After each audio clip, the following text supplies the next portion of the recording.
नमस्कार, बहुत स्वागत है आप सभी का जी मध्य प्रदेश छत्तीसगढ़ देख रहे हैं आप। मैं हूं आपके साथ कोमल गंगवार। आज हम आम बजट की बात कर रहे हैं, उस बजट की जो मिडिल क्लास को राहत देने वाला बताया जा रहा है। बात उस बजट की भी करेंगे जिसकी आलोचना विपक्ष कर रहा है। कांग्रेस इस बजट को सिर्फ घोषणाओं वाला चुनावी बजट बता रहा है। विपक्ष इस बजट को दिल्ली और बिहार चुनाव से जोड़कर वोटर्स को साधने की कोशिश बता रहा है। तो वहीं पीएम मोदी ये कह रहे हैं कि हर भारतीयों के सपनों को पूरा करने वाला ये बजट है, लेकिन विपक्ष इससे सहमत नहीं है। तो आखिर बजट में किसे क्या मिला है और क्यों विपक्ष इसे महज ऐलान वाला बजट बता रहा है, करेंगे चर्चा। लेकिन उससे पहले एक report. I am now happy to announce that there will be no income tax payable up to income of 12 lakh rupees.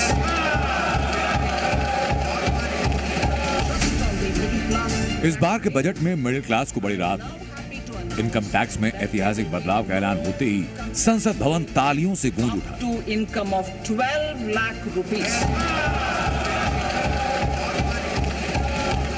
जैसे ही वित्त मंत्री ने मिडिल क्लास को इनकम टैक्स में छूट का ऐलान किया, सांसदों के साथ पीएम मोदी ने भी मुस्कुराते हुए खूब तालियां बजाई। बजट में सबसे बड़ा ऐलान मिडिल क्लास और नौकरी पेशा लोगों के लिए हुआ।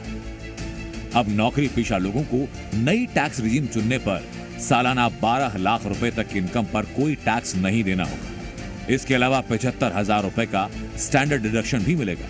इस तरह नौकरी पेशा लोगों को कुल 12,75,000 की इनकम टैक्स फ्री मिलेगी। I am now happy to announce that there will be no income tax payable up to income of 12 lakh rupees.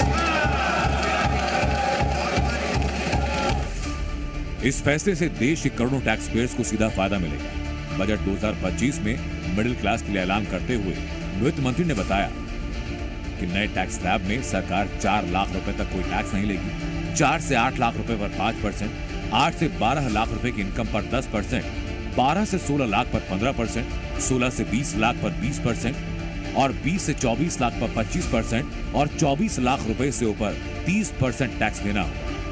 लेकिन 12 लाख रुपए तक के इनकम पर लगने वाले टैक्स को सरकार रिबेट के तौर पर माफ करेगी। पीएम मोदी ने भी इस बजट की खुलकर तारीफ की।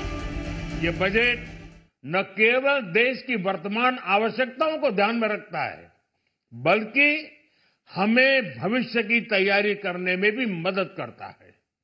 स्टार्टअप के लिए deep tech fund, geospatial mission और न्यूक्लियर एनर्जी मिशन ऐसे ही महत्वपूर्ण कदम है। मैं सभी देशवासियों को एक बार फिर इस ऐतिहासिक पीपल्स बजट की बधाई देता हूं। सरल भाषा में समझें तो अगर आपकी आय 12 लाख रुपए तक है तो आपको टैक्स नहीं देना होगा। अगर आपकी आय 12 लाख से ज्यादा है तो न्यू रिजीम में नए स्लैब के हिसाब से टैक्स देना होगा, जिसमें आपको फायदा होगा। अब जरा समझिए कि वित्त मंत्री के इस ऐलान से कैसे मिडिल क्लास की बल्ले बल्ले होगी। That there will be no income tax payable. अगर आपकी सालाना आय 8 लाख रुपए है तो आप 30,000 रुपए की बचत कर सकते हैं। 10 लाख रुपए की सालाना आय पर 50,000 रुपए की बचत होगी। 12 लाख रुपए की इनकम पर 80,000 रुपए तक टैक्स का बोझ हल्का होगा। 20 लाख रुपए की आय पर 1,30,000 रुपए की बचत होगी। Up to income of 12 lakh rupees. जैसे ही संसद में ऐलान हुआ कि 12 लाख तक की इनकम पर कोई टैक्स नहीं होगा तो पूरे देश में खुशी की लहर दौड़ गई। मुझे लग रहा है, मेरे अनुसार हमारे मिडिल क्लास के एक्सपेक्टेशन से ज़्यादा हमें रिलीफ मिली टैक्सेबल इनकम में। उसके वजह से हमें एक रिलीफ, सेंस ऑफ रिलीफ मिल गई है। हम लोग और खर्चा करेंगे, इकोनॉमी और ग्रो होगा और लोगों के पास पैसा भी रहेगा। सो बढ़ोतरी की तरफ अच्छा कदम है। इतना लोगों ने एक्सपेक्ट नहीं किया था। अभी जैसे लास्ट 2 years अगर इफ यू सी कि एवरीबॉडी वाज सेइंग कि अरे कुछ नहीं किया है, कुछ नहीं किया, तो suddenly it is like a boom bap. So something which is something very attractive for the middle class people. 70% दिया है उन्होंने एग्जम्पशन में। 7 लाख था, 12 लाख हो गया। ये अनएक्सपेक्टेड था। सोने पे सुहागा बोलते हैं ना जिसको, कि वैसा हो गया। 12.75 लाख। बजट में वित्त मंत्री ने एक और ऐलान किया और बताया कि अगले हफ्ते नया इनकम टैक्स बिल को संसद में रखा जाएगा, जिसमें कई बड़े बदलाव देखने को मिलेंगे। I reaffirm the commitment of the tax department to trust first, scrutinize later. I also propose to introduce the new income tax bill next week. इसके अलावा अपडेटेड रिटर्न फाइल करने की समय सीमा को 2 साल से बढ़ाकर 4 साल किया गया, जिससे करदाताओं को अपने पुराने रिटर्न सुधारने का मौका ज्यादा मिलेगा। ये फैसला हमारे प्रधानमंत्री का एक बहुत अच्छा फैसला है। हमारी जो वित्त मंत्री है निर्मला सीतारमण जी, हम उनको साधुवाद देते हैं। सरकार की इस बात की सराहना करता हूं कि उन्होंने जो है समाज हित में, देश हित में बहुत अच्छा निर्णय लिया है। बधाई के पात्र है। ये भारतीय जनता पार्टी ने बहुत ही अच्छा बजट दिया है।